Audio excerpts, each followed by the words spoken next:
So you've no doubt seen there's a leadership contest going on. It's been a little bit on the news, and I've been to see both candidates in it, and I've been and told them my priorities, I suppose. I want to share them with you and get your views on everything that's going on. So, as I say, before Parliament went into recess, I went to see both Rishi and Liz, sat down with them and said two things. First is like a local thing. I want to know that all the projects, the priorities, the things we've got in the works for us as Mansfield, as Nottinghamshire, as East Midlands carry on. That levelling up agenda has been quite good to us in terms of funding and projects in the pipeline, levelling up funds, towns funds, things we can bid for, hundreds of millions of quid in the end. And we've just put in funding another bid this week for Mansfield kind of Beals project, town centre investment. I want to know that that continues. I want to know that none of that money disappears, and our big devolution plans, right? A £1 billion investment in the East Midlands. I want that to continue. That's massively important. I think they've all given me that commitment that they're going to follow through on it in some shape or form, which is good. The other thing that I said that's pretty clear, I mean, all sorts of challenges and issues over recent years policy-wise. I want to see us have a small c conservative government, right? None of this kind of tax and spend socialism.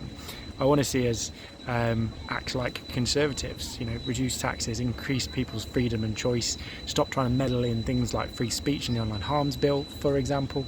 And I asked them how they're going to draw a line and move forward, not only in terms of policy, things like that, right? Let's be an actual conservative government, but also in personnel. Are you really going to appoint the same people back to a slight reshuffle of jobs, or are we going to make a statement about how we go forward, how we do things differently, and show the country that this is a new administration looking to a general election, looking to probably go and get that mandate from people within the next 12-18 months with a new idea of how to do things? Because I don't think I want more of the same. I don't want status quo, apart from in those kind of levelling up priorities that I've talked about. On a national policy level, I'd like to see us strike out on a more kind of out and proud kind of conservative way of doing things, not just to seek to manage the same old system, the same old structures slightly better than Labour would.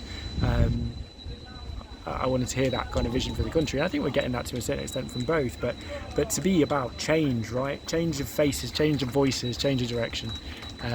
Waiting for that commitment. I guess time will tell when whoever wins appoints a cabinet as to who they put in it. So yeah, it's going to be interesting. Still a few weeks left. I'm sure you're as fed up with it as I am now. Whoever wins, I'm going to have to get my head down and get on and work. So kind of keeping my head down in terms of sharing a public opinion, I suppose. But they're the priorities that I put across to both candidates. What's your view? Drop me a line in the comments. Let me know what you think, which of the two you prefer, or even better, there's a kind of leadership survey that I'll post on here as well, and you can let me know your thoughts there.